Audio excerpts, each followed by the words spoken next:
ஒரு மாநிலத்தினுடைய கலாச்சாரத்தை, பண்பாட்டை, நாகரிகத்தை, பழக்க வழக்கத்தை, ஒரு மொழியை, இதை பற்றியெல்லாம் விமர்சனம் செய்கிற போது அந்த மாநில மக்கள், அந்த மொழி பேசும் மக்கள் அல்லது அந்த மாநில மக்களுடைய உணர்வுகள் புண்படாத விதத்தில் நாகரிகமாக பேசுவது ஒரு வரம்பாக நடைமுறையில் இருக்கணும். மத்திய அமைச்சர் பதவி வரலாம் போகலாம், நல்ல பதவியில் இருக்குங்கிற அந்த அகந்தையில் ஒரு இனத்தையோ மொழியையோ மாநிலத்தையோ படித்து பேசுவதோ இழிவாக பேசுவதோ மிகுந்த கண்டனத்திற்குரியதாகும். அது ஒரு இந்த பண்பாட்டை மீறி செயல்படுவது வருந்தத்தக்கது, கண்டனத்திற்குரியது.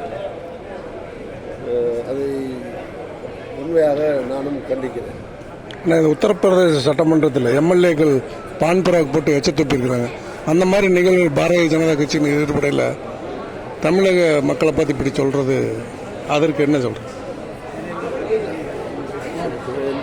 எந்த மாநிலத்தையும் ஒரு சில பேர் செய்கிற தவறுக்காக அந்த ஒரு மொழியை சார்ந்த மக்களையோ அல்லது ஒரு மொழி பேசுகிற மக்களையோ ஒரு மாநில மக்களையோ வடக்கு தெற்கென்று பிரித்தோ அந்த மாதிரி எந்த விமர்சனமும் செய்வது சரியல்ல.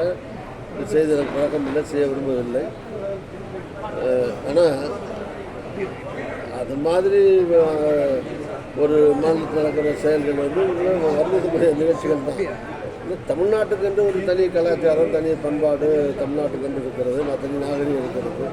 நம்முடைய மொழி உலகத்திலேயே பழமையான மொழி, முதுமையான மொழி, முதல் மொழி, செம்மொழி.